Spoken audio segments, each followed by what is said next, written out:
Hi friends, आइए क्षेत्रफल से संबंधित कुछ महत्वपूर्ण प्रश्न को करते हैं।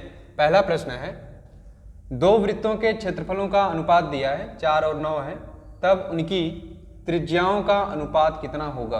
यानी रेशियो किस में दिया गया है, क्षेत्रफल में अनुपात दिया गया है 4 और 9 का है। पूछा किस में जा रहा है, त्रिज्या में पूछा जा रहा है। तो कभी भी त्रिज्या में जब अनुपात पूछा जाए तो मान लेते हैं जैसे पहला वृत्त है उसकी त्रिज्या R1 है और दूसरे वाले की क्या है, R2 है।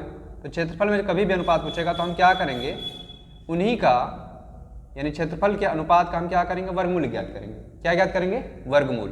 तो पहला वाला कितना दिया है देख लीजिए, पहला दिया है 4, दूसरे वाले का दिया है 9। कितना हो जाएगा, 4 का वर्गमूल निकालेंगे 2 आ जाएगा, 9 का वर्गमूल कितना होगा 3। यानी आप कह सकते हैं कि R1 और R2 उनकी त्रिज्याओं में जो अनुपात होगा वो कितना होगा, 2 और 3 का।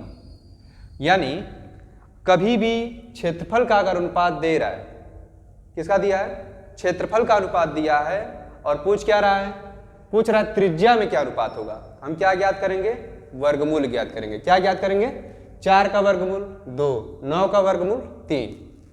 मान लीजिए इसी का उल्टा भी दे सकता है। उल्टा का मतलब ये है, हो सकता है कि आपको त्रिज्या में अनुपात दे दे, किसमें दे दे, कह दे कि त्रिज्या में अनुपात 2 और 3 का है, उसके क्षेत्रफल में कितना अनुपात होगा। तो जब क्षेत्रफल में कहेगा तो हम क्या करेंगे, इन्हीं का वर्ग कर लेंगे। वर्ग करने का मतलब 2 का वर्ग करेंगे 4 आ जाएगा, 3 का वर्ग करेंगे 9 आ जाएगा।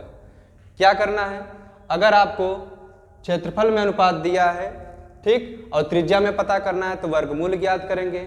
अगर त्रिज्या में अनुपात दिया है और क्षेत्रफल में अनुपात ज्ञात करना है तो हम क्या करेंगे, इन्हीं का वर्ग कर देंगे। ठीक, अगला क्वेश्चन है, एक वृत्त की परिधि और व्यास के बीच अंतर दिया है 150 मीटर। कितना दिया है, 150 मीटर दिया है। पूछ रहा है तब उस वृत्त की त्रिज्या कितनी होगी। तो हम जानते हैं कि जो वृत्त की परिधि होती है उसका सूत्र होता है 2πr, ठीक। और व्यास क्या होता है, व्यास जो होता है हम जानते हैं वो त्रिज्या का दुगुना होता है। यानी इसको हम लिख सकते हैं 2r। ये वृत्त की परिधि हो गई, ये वृत्त का व्यास हो गया और इनका अंतर मतलब घटाना कितना है, ये 150। ठीक, तो यहाँ से हम क्या करेंगे, 2r को कॉमन कर लेते हैं। 2r कॉमन करेंगे तो यहाँ से बचेगा पाई और ये हो गया -1 और ये किसके बराबर हो जाएगा, 150 के। ठीक, तो क्या करेंगे, अब इसको और सॉल्व करते हैं। पाई का मान जैसा हम जानते हैं कि 22/7 होता है, तो यहाँ पे रख लेते हैं। कितना आएगा, 2r अपने जगह पे रहेगा, ब्रैकेट में पाई की जगह हम लिख रहे हैं 22/7 -1, ये बराबर हो जाएगा 150 के। तो ये हो जाएगा 2r, इसका लसा लेंगे 7 आएगा, 7 से कम 7 होगा और 22 में से 7 घटेगा तो ये कितना आ जाएगा, 15 आ जाएगा। फिर से देखिए, 7 से कम 7, 7 क्या करना है, 22 में से घटाना है, तो 22 में से 7 घटाएंगे 15 आएगा, किसके बराबर, 150 के। यहाँ काट देंगे तो 15 से काटेंगे तो ये 10 बार में कट जाएगा, 2 से काटेंगे तो 2 5 10 हो गया, तिर्यक गुणा कर देंगे तो r बराबर कितना हो जाएगा, 7 5 35 मीटर। यानी वृत्त की जो त्रिज्या हो जाएगी वो कितनी हो जाएगी, 35 मीटर। अगला क्वेश्चन है, दो वृत्तों के परिधियों का अनुपात दिया है 3:2 है, तब उनके क्षेत्रफलों का अनुपात कितना होगा। तो देखिए क्षेत्रफल में अनुपात पूछा जा रहा है तो हम ऐसा लिखेंगे यहाँ पे A1/A2।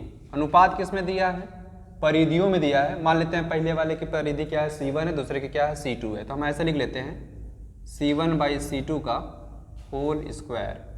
एक चीज़ बता दें आपको, कभी भी परिधियों का अनुपात दे दे, व्यासों का अनुपात दे दे या त्रिज्याओं का अनुपात दे दे, ये तीनों चीज़ दिया है और आपसे पूछ ले क्षेत्रफल का अनुपात, क्या पूछे, क्षेत्रफल का अनुपात पूछे, आप क्या करेंगे, वर्ग करेंगे। क्या करेंगे, वर्ग करेंगे। कब वर्ग करना है, परिधि का अनुपात देगा तभी भी आपको वर्ग करना है, व्यास का अनुपात देगा तभी भी वर्ग करना है, त्रिज्या का अनुपात देगा तभी भी वर्ग करना है।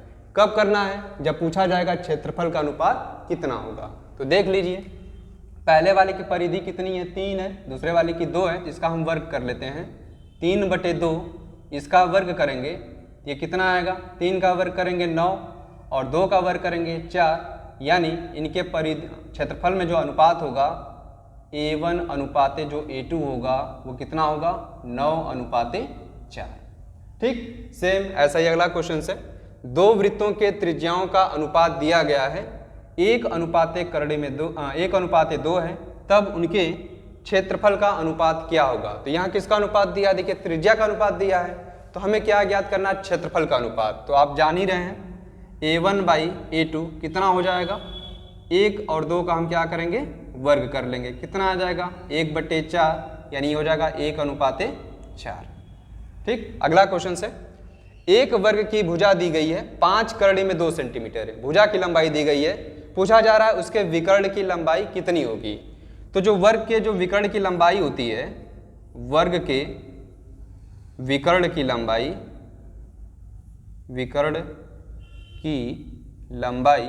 ये होता है भुजा गुणे करड़ी में 2, यानी उसके भुजा में हम क्या करें, करड़ी में 2 से गुणा कर दें, तो क्या निकल जाएगा, वर्ग के विकर्ण की लंबाई निकल जाएगी। क्या करेंगे, भुजा दी गई है 5 करड़ी में 2 और गुणा कर देंगे करड़ी में 2 से। तो आप जानते हैं करड़ी में 2 का करड़ी में 2 से गुणा होगा तो ओनली 2 होगा, यानी 5 × 2, ये कितना हो जाएगा 5 दूना के 10 सेंटीमीटर। ठीक। अगला क्वेश्चन से, एक समबाहु त्रिभुज का क्षेत्रफल 64 करड़ी में 3 वर्ग सेंटीमीटर है, भुजा की लंबाई पूछी जा रही है कि उसके भुजा की लंबाई कितनी होगी। तो हम जानते हैं जो समबाहु त्रिभुज होता है उसका जो क्षेत्रफल होता है उसका सूत्र होता है क्षेत्रफल ये बराबर करड़ी में 3/4 भुजा का स्क्वायर, ये होता है समबाहु त्रिभुज का जो क्षेत्रफल होता है। कैसे निकालते हैं, करड़ी में 3/4 भुजा का स्क्वायर। तो यहाँ इसका क्षेत्रफल दिया गया है, कितना दिया गया है 64 करड़ी में 3। ठीक। भुजा ये कितना हो जाएगा, करड़ी में 3/4 भुजा नहीं पता तो x मान लेते हैं, तो x का स्क्वायर क्या होगा, करड़ी में 3 से करड़ी में 3 कट जाएगा, इसका त्रिय गुणा कर लेंगे, त्रिय गुणा करेंगे तो क्या मिलेगा 64 × 4, ये बराबर मिलेगा x का स्क्वायर। अब क्या करना है, दोनों साइड का, दोनों पक्षों का वर्गमूल लेते हैं। 64 का वर्गमूल 8, 4 का वर्गमूल 2 और इसका जो वर्गमूल होगा x हो जाएगा, यानी जो भुजा की लंबाई होगी x होगा 8 दूना के कितना 16 सेंटीमीटर। ठीक। अगला क्वेश्चन है, एक वर्ग के अंतःवृत्त और परिवृत्त के क्षेत्रफलों का अनुपात कितना होगा। यानी एक वर्ग दिया गया है, क्या दिया गया है, एक स्क्वायर है,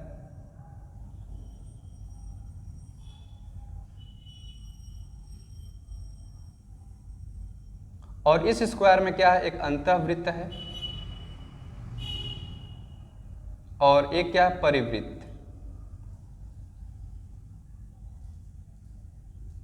अंतःवृत्त का मतलब होता है जो इस स्क्वायर के अंदर क्या करे, इसको स्पर्श करता हुआ जाए, और परिवृत्त का मतलब यह हुआ कि जो वर्ग के चारों शीर्षों से होके जाए, इसको परिवृत्त कहते हैं। तो यहाँ पे क्या होगा, अगर अंतःवृत्त की अगर हम बात करें तो अंतःवृत्त में क्या होगा, देखिए कहने का मतलब यह कि अंतःवृत्त में क्या होगा, जो वर्ग की भुजा होगी वही वृत्त का व्यास का काम करेगी। यानी अंतःवृत्त में अंतःवृत्त का व्यास ये बराबर क्या होगी, वर्ग की भुजा, यानी जो भी वर्ग की भुजा होगी वही उसके अंतःवृत्त का व्यास होगा। तो मान लेते हैं इसका व्यास क्या है, d1 है, और d1 बराबर हम मान लेते हैं जो स्क्वायर उसकी भुजा क्या है, a है, ये कितना हो जाएगा a। इसी प्रकार परिवृत्त की अगर बात की जाए,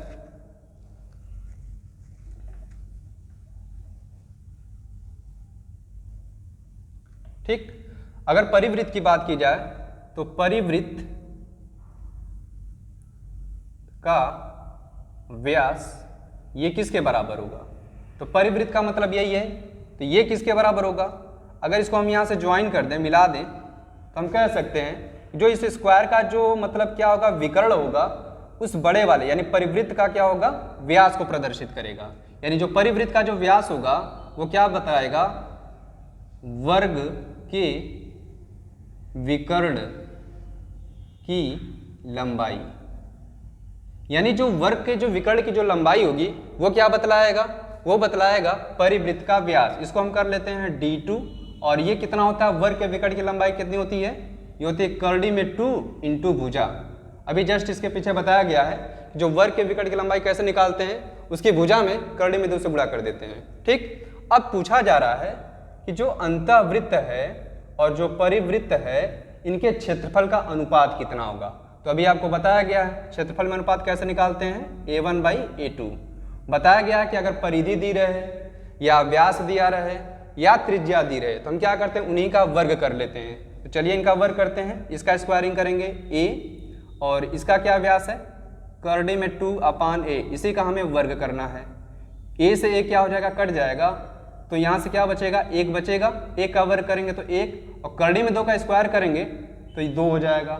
यानी इनमें क्या अनुपात हो जाएगा, A1 और A2 में जो अनुपात होगा वो कितने का हो जाएगा, 1/2। ठीक।